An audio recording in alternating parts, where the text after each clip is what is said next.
Top स्टॉक्सની details જાણીએ સેવકી નીરજ અને આરતી પાસેથી. ગુડ મોર્નિંગ અગેન નીરજ, કયા સ્ટોક્સ આજે ફોકસમાં રાખીશું?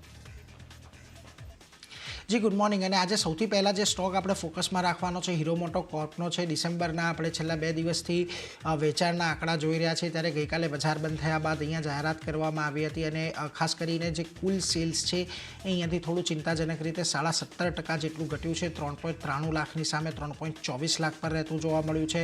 અહીંયા જે સ્થાનિક વેચાણ છે એની અંદર પણ 22%નો ઘટાડો આવતો જોવા મળ્યો છે. 3.78 લાખથી ઘટીને 2.94 લાખ પર અહીંયા આપણને જોવા મળ્યું છે. એટલે ખાસ કરીને અહીંયા એક છે, પરંતુ એક્સપોર્ટ અહીંયાથી વધતું જોવા મળ્યું છે. 16,000ની સામે તમને જુઓ 30,000, એટલે ઓલમોસ્ટ નિકાસ અહીંયાથી ડબલ થતી જોવા મળી છે. એટલે એના પર એક ફોકસ રાખવાનું. પરંતુ અત્યારે તો જે આ સ્ટોકની અંદર વેચાણની અંદર ઘટાડો આવ્યો છે એ થોડુંક ચિંતાજનક છે. જો કે બજારને અપેક્ષિત હતો એ પ્રમાણે થોડો ઘટાડો આપણને ટુ વ્હીલરના વેચાણમાં ખાસ કરીને હીરો મોટો કોર્પની અંદર જોવા મળી રહ્યો છે. એટલે આ સ્ટોક પર આજના દિવસે ફોકસ રાખવાનો છે. બીજું ફોકસ આજના દિવસે હિન્દુસ્તાન ઝિંક પર રહેશે, કારણ કે Q3નું અપડેટ અહીંયા આપણને આવતું જોવા મળ્યું છે, જેની અંદર માઇનિંગ મેટલનું ઉત્પાદન 2% જેટલું ઘટીને 265 કિલો ટન પર પહોંચતું જોવા મળ્યું છે. જો કે યર ઓન યર બેઝિસ પર 3% જેટલું આપણે ક્વાર્ટર ઓન ક્વાર્ટર બેઝિસ પર 3% જેટલું વધતું જોવા મળ્યું છે. સેલેબલ મેટલનું ઉત્પાદન અહીંયાથી આપણને યર ઓન યર બેઝિસ પર કોઈ બહુ વધારે ફેરફાર જોવા નથી મળ્યો, પરંતુ ક્વાર્ટર ઓન ક્વાર્ટર બેઝિસ પર 1%નો ઘટાડો જોવા મળ્યો છે. રિફાઇન્ડ ઝિંક ઉત્પાદન અહીંયા 204 કિલો ટન પર યથાવત રહેતું જોવા મળ્યું છે, પરંતુ ક્વાર્ટર ઓન ક્વાર્ટર અહીંયા 3% વધ્યું છે. અને રિફાઇન્ડ લીડનું ઉત્પાદન 2% ઘટીને 55 કિલો ટન પર પહોંચતું જોવા મળ્યું છે, જ્યાં આગળ 14%નો ઘટાડો ક્વાર્ટર ઓન ક્વાર્ટર બેઝિસ પર છે. એટલે એના પર એક ફોકસ આપણે ખાસ કરીને રાખતા રહીશું. બીજી તરફ ડીમાર્ટનો આપણને Q3 અપડેટ આવતું દેખાયું, જેની અંદર સ્ટેન્ડ અલોન આવક જે છે એ 13,247 કરોડથી વધીને તમને 55,565 કરોડ પર ખાસ કરીને યર ઓન યર બેઝિસ પર પહોંચતી જોવા મળી છે. 31 ડિસેમ્બર 2024 સુધી સ્ટોર્સની કુલ સંખ્યા 387 પર અહીંયાથી ખાસ કરીને પહોંચતી જોવા મળી છે. એટલે એક સારી અપડેટ અહીંયા આપણને એવેન્યુ સુપરમાર્ટ તરફથી આવી રહી છે. એટલે એના પર એક ફોકસ આપણે ખાસ કરીને રાખવાનો છે. બીજી તરફ ડીમાર્ટ પર બ્રોકરેજ આવી છે. જો CLS અહીંયાથી આઉટ પરફોર્મનો કોલ આપી રહ્યા છે, ટાર્ગેટ 5,360નો આપી રહ્યા છે. એમનું કહેવું છે કંપનીએ 10 નવા સ્ટોર આ ત્રિમાસિકની અંદર એડ કર્યા છે, જ્યારે ગયા ત્રિમાસિકની અંદર 6 સ્ટોર જ એડ કર્યા હતા અને કુલ કાઉન્ટ અહીંયા 387 પર પહોંચતો જોવા મળ્યો છે. મોર્ગન સ્ટેનલી અંડરવેટનો કોલ આપી રહ્યા છે, 3,702ના ટાર્ગેટ આપી રહ્યા છે. એમનું કહેવું છે કે સ્ટેન્ડ અલોન રેવન્યુ અનુમાન કરતાં થોડી વધારે છે, ગ્રોથ ટ્રેન્ડ અહીંયાથી વધી રહ્યો છે, પરંતુ જે એક 20%ના જે ટોપલાઇન ગ્રોથનો અલ્ગોરિધમ હતો તેની નીચે હજી આપણને આ ટોપલાઇન ગ્રોથ જોવા મળી રહ્યો છે. એટલા માટે તેઓ અંડરવેટ કોલ અને 3,702ના લક્ષ્યાંક આપી રહ્યા છે. આજના દિવસમાં આ સ્ટોક પર ફોકસ રાખજો, કારણ કે જ્યારે Q3 અપડેટ આવતી હતી આની પહેલાંના ક્વાર્ટર્સમાં, ત્યારે આ સ્ટોકમાં મોટો ઘટાડો આવતો હતો, પરંતુ આજે થોડી અહીંયા રાહત જોવા મળી રહી છે. એટલે એના પર એક ફોકસ ખાસ કરીને રાખવાનું. બીજી તરફ V2 રિટેલ પર પણ ફોકસ રાખજો. અહીંયા પણ Q3 બિઝનેસ અપડેટ આપણને આવતી જોવા મળી છે. સ્ટેન્ડ અલોન આવક 373થી 58% વધીને 591 કરોડ પર રહેતી જોવા મળી છે. અહીંયા સેમ સ્ટોર સેલ્સ ગ્રોથ છે એ 25% પર રહેતો જોવા મળ્યો છે. અને 31 ડિસેમ્બર 2024 સુધી સ્ટોર્સની કુલ સંખ્યા 160 પર પહોંચતી જોવા મળી છે. એટલે અહીંયા પણ એક પોઝિટિવ રિસ્પોન્સ મળી રહ્યો છે. V2 રિટેલના Q3 અપડેટની અંદર પોઝિટિવિટી છે, એટલે સ્ટોકમાં આજે અહીંયા તમને કદાચ ખરીદદારી જોવા મળી શકે.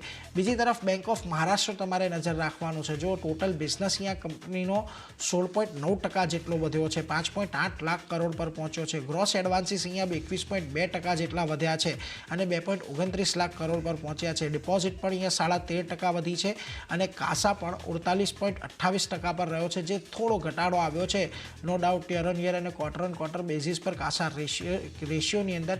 એટલે એના પર એક ફોકસ રાખજો. ઓવરઓલ અહીંયાથી તમને ડિપોઝિટ જે છે, એડવાન્સીસ છે, એની અંદર એક સારો એવો ગ્રોથ જોવા મળી રહ્યો છે. એટલે બેંક ઓફ મહારાષ્ટ્ર પર થોડુંક ફોકસ આજના દિવસે રાખવાનું રહેશે.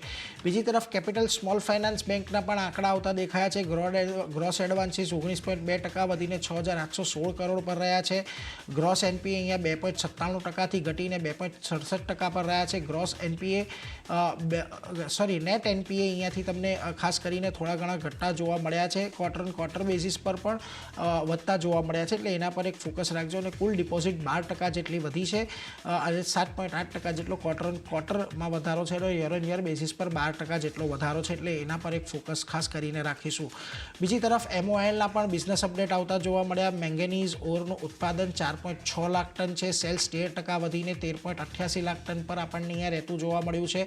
એટલે અહીંયા પણ આ સેલ્સની અંદર જે પ્રકારે વધારો છે, ખાસ કરીને MOILમાં પણ આજે એક ફોકસ રહેશે. અહીંયા પણ એક પોઝિટિવિટી આવી શકે છે, એટલે એના પર એક ફોકસ રાખજો. તો ઓવરઓલ આજના દિવસે હીરો મોટો કોર્પ પર તો નજર રહેશે જ, પરંતુ હિન્દ ઝિંક અને ડીમાર્ટ આ બધા પર પણ નજર રાખીશું કે જ્યાં આગળ તમને Q3 અપડેટ એક આવતી જોવા મળી શકે છે, એટલે એના પર ફોકસ ખાસ કરીને રાખવાનું છે. પરંતુ આરતી, તમારી પાસે પણ ઘણું લાંબુ લિસ્ટ, આજે ખાસ ક્યાં ફોકસ? જે ઘણા બધા કાઉન્ટર છે. શરૂઆત બાયોકોન સાથે કરીએ તો અહીંયા નવી દવાને મંજૂરી મળતી દેખાઈ રહી છે. કંપનીની સબસિડરી જે છે તેને ખાસ કરીને ટેકોલિમસ દવા માટે national medical products and administration China તરફથી ખાસ કરીને મંજૂરી મળતી દેખાઈ રહી છે. અને ઓર્ગાન ટ્રાન્સપ્લાન્ટ મરીઝોની સારવાર માટે આ દવાનો ઉપયોગ જે છે તે અહીંયાથી કરવામાં આવશે. તો એક ફોકસ બાયોકોન પર રાખવાનું રહેશે. કંપનીની સબસિડરીની નવી દવા જે છે તેને ખાસ કરીને મંજૂરી મળતી દેખાઈ રહી છે. ભારતીય એરટેલ નેક્સ્ટ કાઉન્ટર ફોકસમાં રાખવાનું, કારણ કે અધિગ્રહણ કરવાના સમાચાર અહીંયા આવતા દેખાઈ રહ્યા છે. AMP એનર્જી ગ્રીન 3માં ખાસ કરીને કંપની જે છે તે અધિગ્રહણ કરશે અને 26% હિસ્સાનું અધિગ્રહણ કરવામાં આવશે. અને આ 26% હિસ્સાનું અધિગ્રહણ જે છે તે લગભગ 37.89 કરોડમાં કરવામાં આવશે. તો એક ફોકસ અહીંયા પણ ભારતીય એરટેલના કાઉન્ટર પર રાખવાનું રહેશે. અધિગ્રહણ કરવાના સમાચાર જે રીતે આવતા દેખાઈ રહ્યા છે. હોનાસા કન્ઝ્યુમર નેક્સ્ટ કાઉન્ટર ફોકસમાં મેનેજમેન્ટ ફેરફાર અહીંયા સમાચાર આવતા દેખાઈ રહ્યા છે. ખાસ કરીને કંપનીના ચીફ બિઝનેસ ઓફિસર માસ્ટર ઝાયરસે રાજીનામું આપ્યું છે અને 28 ફેબ્રુઆરી 2025 સુધી તેઓ કાર્યભાર જે છે તે સંભાળશે. પણ તેઓએ પોતાના પદ પરથી જે રીતે રાજીનામું આપ્યું છે એને કારણે હોનાસા કન્ઝ્યુમરનું કાઉન્ટર ફોકસમાં રાખવાનું રહેશે. નેક્સ્ટ કાઉન્ટર NHPCનું છે. અહીંયા પોઝિટિવ સમાચાર આવતા દેખાઈ રહ્યા છે, કારણ કે મેગા ઇન્સ્યોરન્સ પોલિસી હેઠળ 250 કરોડ કંપનીએ પ્રાપ્ત કર્યા છે. અને તિસ્તા વી પાવર સ્ટેશન 510 મેગાવોલ્ટ પર જે રીતે અચાનક પૂર આવ્યું હતું અને પૂરના કારણે જે નુકસાન થયું હતું તેની માટે ખાસ કરીને કંપનીએ રકમ પ્રાપ્ત કરી છે. તો એક પોઝિટિવિટી NHPCના કાઉન્ટર પર આપણને જોવા મળી શકે છે. અહીંયા એક નજર રાખવાની રહેશે. પ્રિકોલ નેક્સ્ટ કાઉન્ટરની વાત કરી લઈએ તો અહીંયા પણ ખાસ કરીને પોઝિટિવ સમાચાર આવતા દેખાઈ રહ્યા છે. વાઇપિંગ બિઝનેસ ડિવિઝનને સ્લમ્પ સેલ આધાર પર ઓટો ઇગ્નિશનને વેચવા મંજૂરી મળતી દેખાઈ રહી છે. અહીંયા તો એક નજર પ્રિકોલના કાઉન્ટર પર પણ રાખવાની રહેશે. એક ફોકસ રાખવાનું રહેશે. અહીંયા પણ પોઝિટિવ રિએક્શન આપણને જોવા મળી શકે છે. નેક્સ્ટ કાઉન્ટર છે વોખાર્ટનું છે.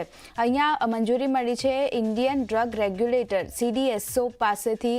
ખાસ કરીને મંજૂરી જે છે તે અહીંયાથી મળતી દેખાઈ રહી છે. કંપનીને ન્યૂ જનરેશન ઓરલ એન્ટીબાયોટિક મિકનાફ દવા માટે આ મંજૂરી મળી છે. અને કમ્યુનિટી એક્વાયર્ડ બેક્ટેરિયલ ન્યુમોનિયાની સારવાર માટે આ દવાનો ઉપયોગ જે કરવામાં આવે છે. તો એક આ દવાને મંજૂરી મળતી દેખાઈ રહી છે કે વોખાટના કાઉન્ટર પર પણ એક નજર રાખવાની રહેશે. રાઇટ્સનું કાઉન્ટર ફોકસમાં રહેશે, કારણ કે ઓર્ડર મળવાના સમાચાર અહીંયા આવતા દેખાઈ રહ્યા છે. ખાસ કરીને કંપનીને કુલ 69.78 કરોડનો વર્ક ઓર્ડર મળ્યો છે અને સેલ ભિલાઈ સ્ટીલ પ્લાન્ટ પાસેથી આ વર્ક ઓર્ડર મળ્યો છે. 3 વર્ષ માટે 43 લોકોમોટિવ રિપેરનો ઓર્ડર કંપનીને મળતો દેખાઈ રહ્યો છે. તો એક નજર રાઇટ્સના કાઉન્ટર પર પણ રાખવાની રહેશે. અહીંયા પણ એક પોઝિટિવિટી આપણને બનતી દેખાઈ શકે છે. અને છેલ્લે IRFCની વાત કરી લઈએ તો MOU કર્યાના સમાચાર અહીંયા આવતા દેખાઈ રહ્યા છે. REMCL સાથે MOU સાઇન કર્યા છે અને REMCL એટલે કે રિન્યુએબલ એનર્જી પ્રોજેક્ટ્સને ફાઇનાન્સ કરવા માટે ખાસ કરીને આ કરાર કરવામાં આવ્યા છે. અને MOR અને રાઇટ્સની જોઈન્ટ વેન્ચર કંપની છે REMCL, એની સાથે ખાસ કરીને કરાર કરવામાં આવ્યા છે. અને આ જોઈન્ટ વેન્ચરમાં thermal, nuclear, renewable power projects માટે ફાઇનાન્સિંગ વિકલ્પોની શોધ જે છે તે પણ આમાં ઇન્ક્લુડેડ છે. તો એક ફોકસ IRFCના કાઉન્ટર પર પણ રાખવાનું રહેશે. અહીંયા પણ એક પોઝિટિવ રિએક્શન આપણને જોવા મળી શકે છે. તો ચાંદની આ બધા સ્ટોક જે નીરજે જણાવ્યા, મેં જણાવ્યા, બધા ફોકસમાં રહેશે. જી, ઘણી બધી કંપનીઓ